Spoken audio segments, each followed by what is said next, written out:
That was a classic episode. This is going to be a classic episode. Good morning, Nudelberg Daily Huddle. So excited to be with you guys this morning.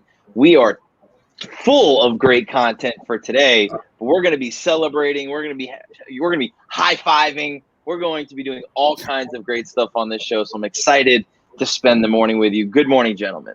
Before we even get into it, the anticipation of what's going to happen today is epic, instant classic all over it, you know? Well, let me give a little backstory to everybody on how we kind of operate. So whoever's day it is to put together the content emails the full, outline with all of the content and links to everybody in the organization the night before. Well, Shay loaded it last night and sent a confirmation that it was loaded and said, this is a good one. And then you woke up this morning and read it and said, oh, this is a good one. High so five. It's a great day. Yeah, high five. High five. So it's just absolutely amazing. So really good stuff. Everybody's rolling in today. Good morning, Debbie Hammer. Great to see you. Christian White, my man. I get to spend some quality time with you today. Looking forward to it. All is good. John Mark Basada with the first comment in. I do like to shout out who's the first comment because we are competing here daily. And it's always important to shout out who gets the first one. I love it. I love it. I love it. So did your word Wednesday, did you learn a new word? Did a word come up? Did you just, what happened? No, I don't think I learned a new word, but I think I was paying extra attention to the words that were being said. I talked a lot yesterday about accountability, actually, which is our favorite A word. So that was great. And anytime we get to talk a lot about that, but I do want to give a shout out to Ellen O'Halloran, who actually is a great story. Okay. She watches the Huddle regularly. I'm walking out of the Wilder after our reception on Friday. Right. I'm walking by. You were barely walking, I might add. I was definitely feeling no pain at that point. And I'm walking towards our Uber, which is going to take us down to Miami. And she goes, Mark Nudelberg. And I was like, hello. Not good on your wedding night. Not good. She goes, I watch the Huddle every day. And I was like, oh, so cool. So we went back and forth. She hit me on LinkedIn with a connection request immediately. So her and I are connected now. We're going to have virtual coffee. But you never know where you're going to run into somebody from the Huddle, including walking out of your wedding reception. So, I was on Las Olas last night. The same thing happened to me. I ran into Tyler, the guy that worked at UM. Yeah. So he moved on. He's working at Stryker. So shout out to all the people at Stryker. We'll be talking to them today. Good stuff, man. That's awesome. Well, Shay, wake us up with some wake-up music, and then let's get into some content. Wake up, everybody. Get up, get up, get up, get up. Wake up. Come on. Wake up, everybody.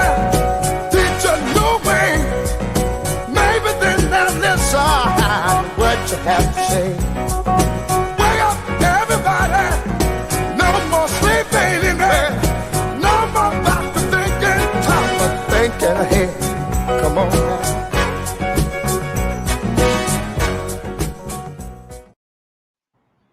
Well, good morning to everybody. And I am so excited for today because it's a lot about celebration.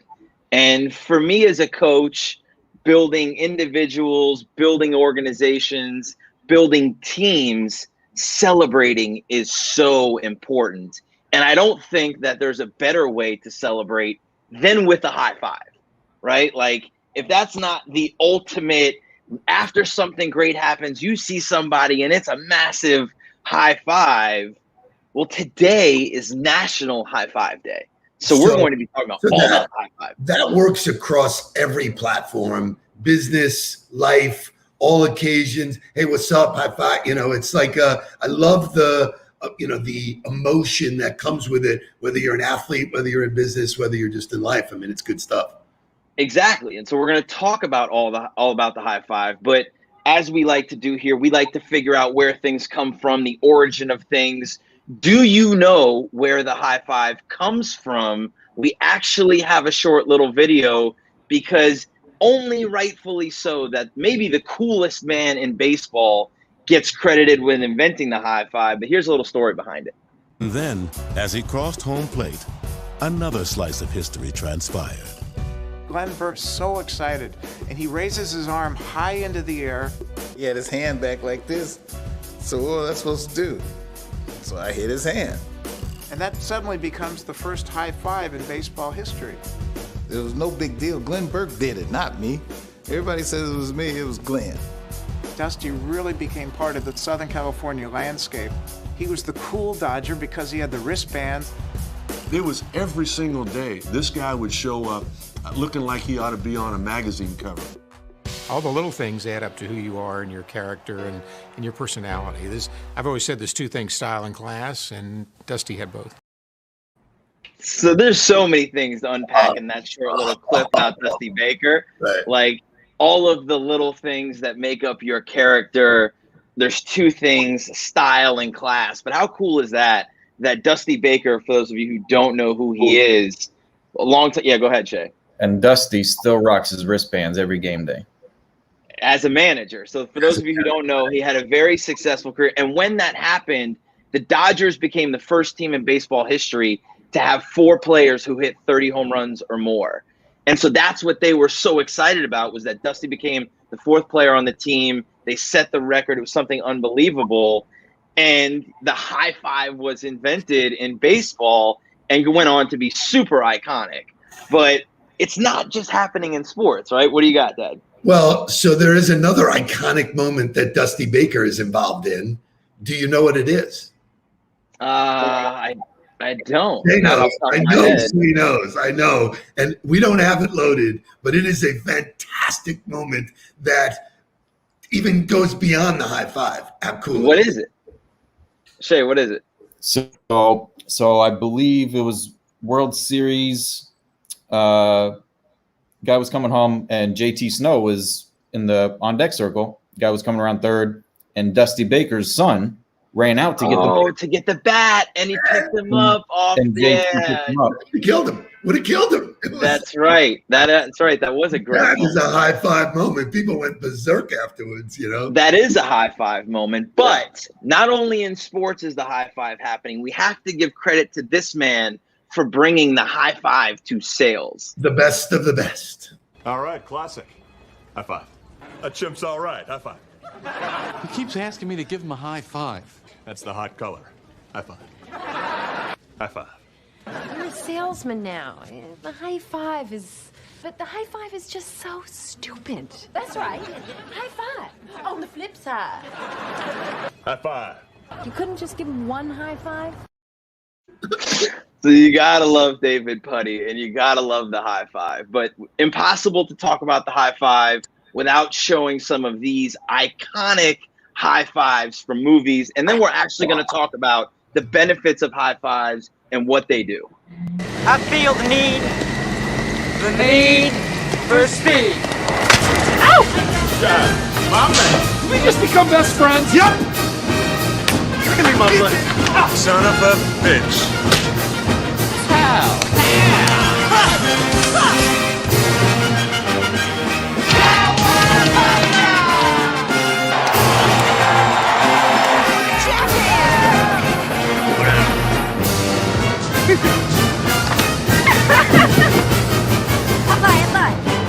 What's up, nerd?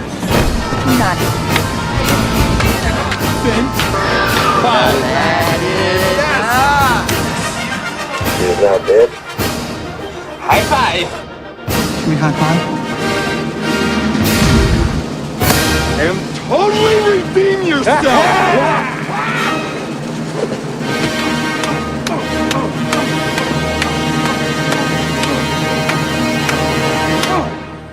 And that is how it's done. Wow. Bravo. Bravo. That is the greatest compilation.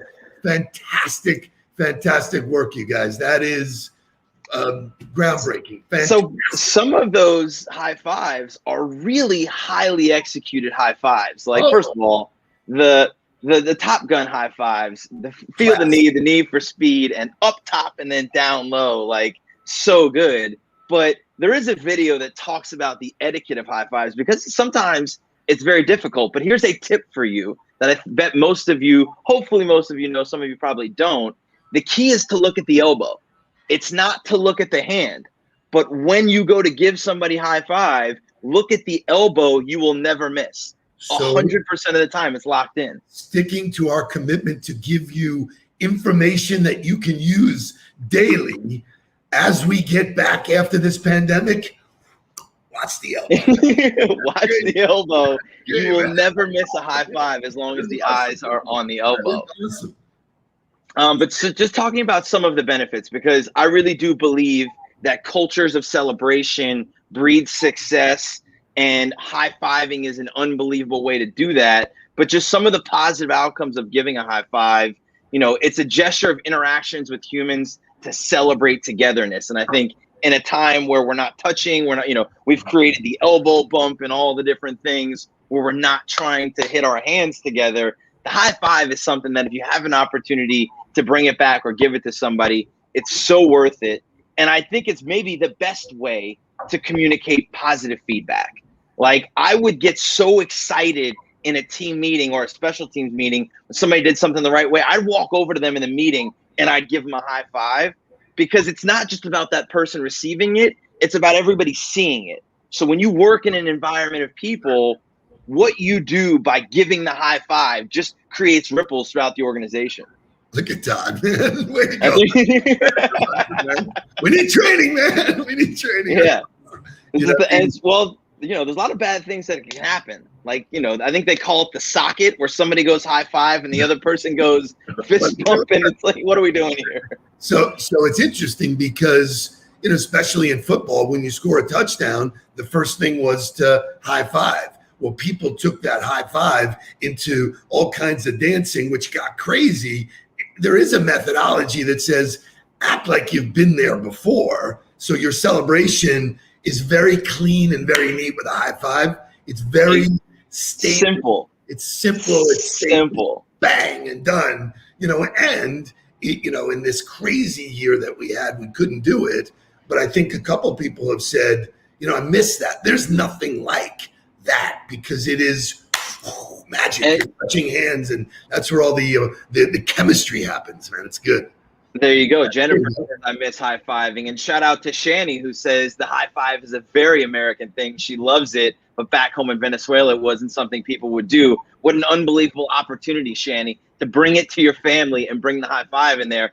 For those of you who don't know Shani, she works with Leukemia Lymphoma Society, does an amazing job with that organization. So if you guys don't know her, make sure to reach out to her. Well, just think about that, though, bringing that to a new culture. You basically would be putty. It's got to start somewhere. Like, what is that? You know, and so the last piece of this little high five piece of content that we're talking about today is the digital high five. We talked about the digital transformation for a long time. And while we're living in this digital world, there's a lot of ways through social media, specifically through LinkedIn, that you can give a digital high five. You can like somebody's content. You can comment on somebody's content. You can share their content. You can send somebody a direct message. You could send them a video. You could send them a GIF. And you could actually use the high five emoji and put that in any of those places. So just by sharing somebody's content with a high five on it, unbelievable ways to, while we're living in a digital world, still accomplish the same thing. So everybody knows that I love GIFs. I use GIFs all the time. The GIF that I used was from The Office, the air high five. Yeah. You know, so, you know, all of this is so much fun, but when you do that, you recognize somebody else. You're letting them know that you feel like they're important and worthy of a high five. So it's, you know, how many high fives do you have? Can you give out high fives all day? You know, it's you know, the book that I loved, which was, you know, The Subtle Art of Not Giving a Fuck. It's like, how many fucks do you really have? I love that. How many high fives do you have, and how many high fives can you give in a day? Are you selective? Do you have a filter about who you give a high five to? Because you know, and this is the same thing with a handshake, that you're going to get somebody with the clammy hand. Yeah, the hyperhidrosis syndrome. People have it. It's a thing that you got to deal with. Yeah, and the wet high five is definitely one of the high fives that you could put in the category. But so today is National High Five Day. So celebrate it. Give somebody a high five. Give somebody a digital high five. Create a piece of content about it. But an awesome opportunity for you guys to share that with people. The second part of the show today is going to be about hunger. We are here within this community. We obviously know we all have a deep hunger to get better. We have a hunger for knowledge. But this next piece of content is going to be about hunger for burgers, hunger for business, and how that all ties together. But before we get there, let's listen to some morning motivational music.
So I got to tell you, not too long ago, there is a documentary on Netflix about Duran Duran.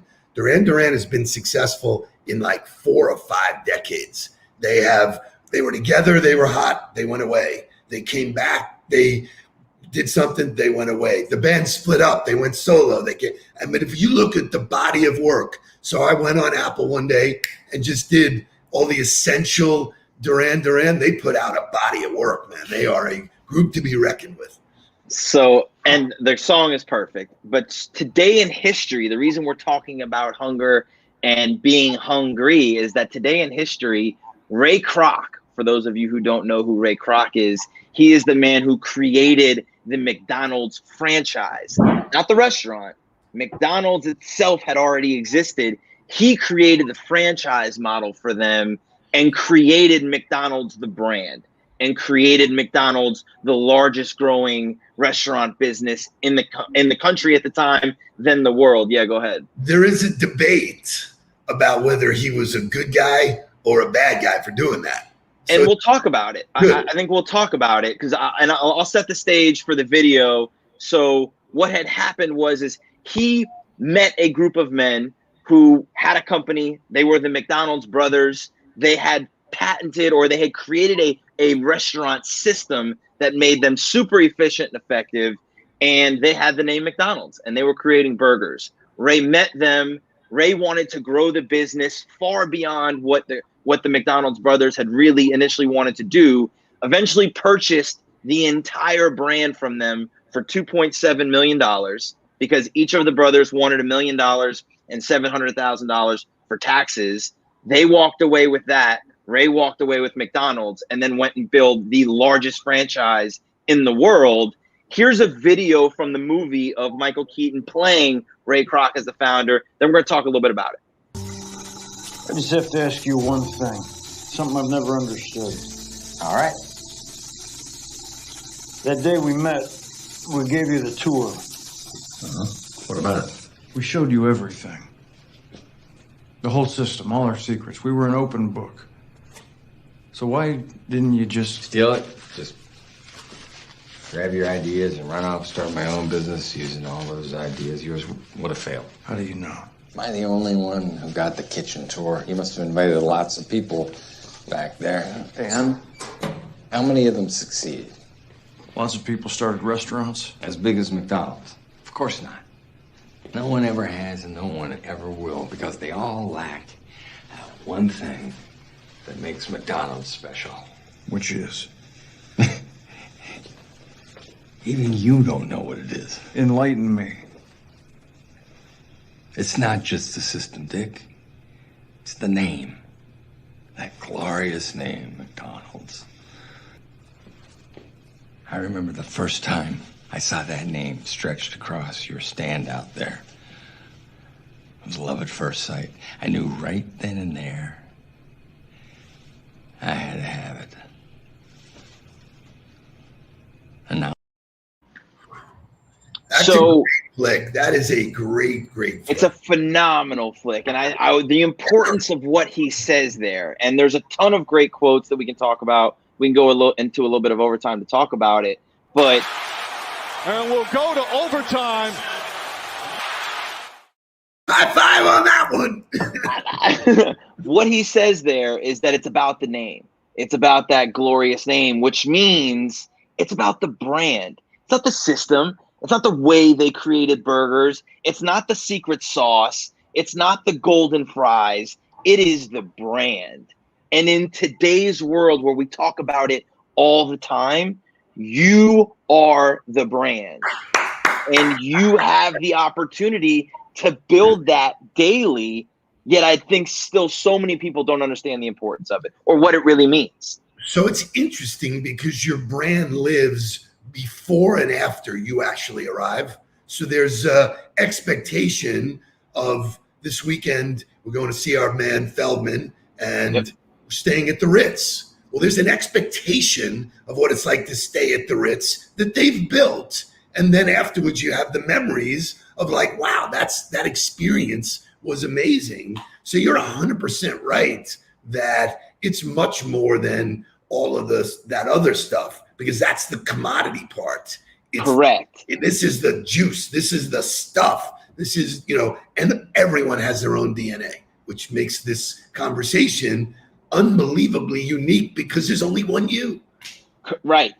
And so when you talk about your brand, if you align, and I've had this conversation with people that I coach, if you align your brand with the things that you represent or the services that your company does, you are completely missing the point, because that is not your brand. Your brand is made up of who you are as a person. It's the actual breathing and living. It's an organism in itself. It's the energy you show up with. It's the way you genuinely care about people. It's about being a giver. These are things that make up your brand, that make your brand different than other people's, which is what keep people coming back to you, regardless of what company you work with or for or own.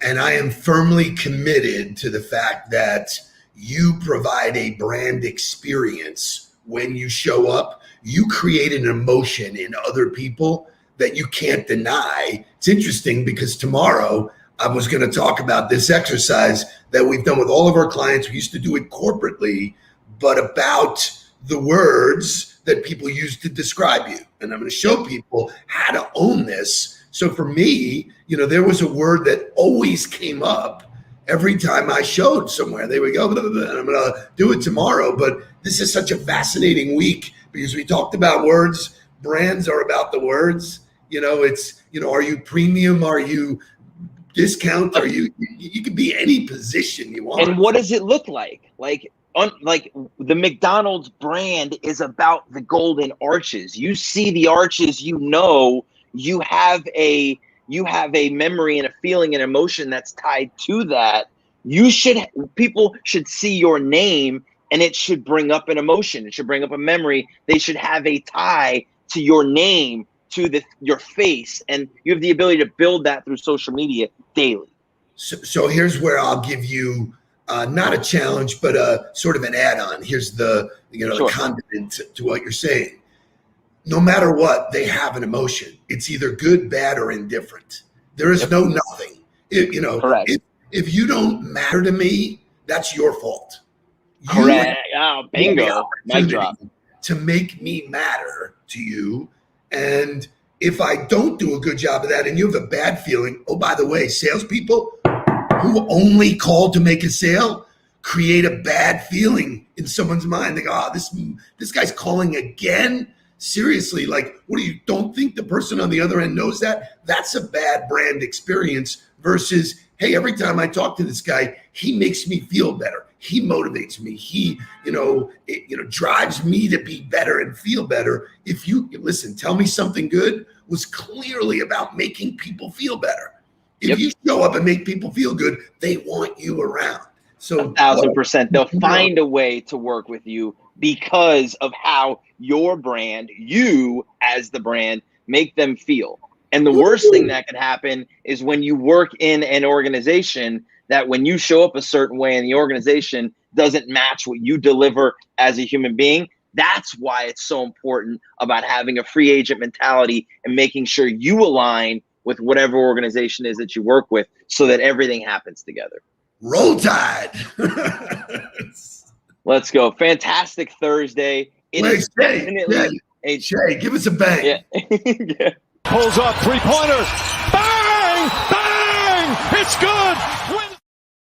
Shout out to Jake Nudelberg, put together an unbelievable show. Shout out to you. A little bit of a video high five right here. Can we get a video high five on National High Five Day? Bang. There it is. Give somebody a high five. Have a fantastic Thursday. Go be great. Get 1% better. Please don't worry about me. I'm about to let my heart speak. My friends keep telling me to leave this. So let's get down to business. Let's get down to business. Give you one more night.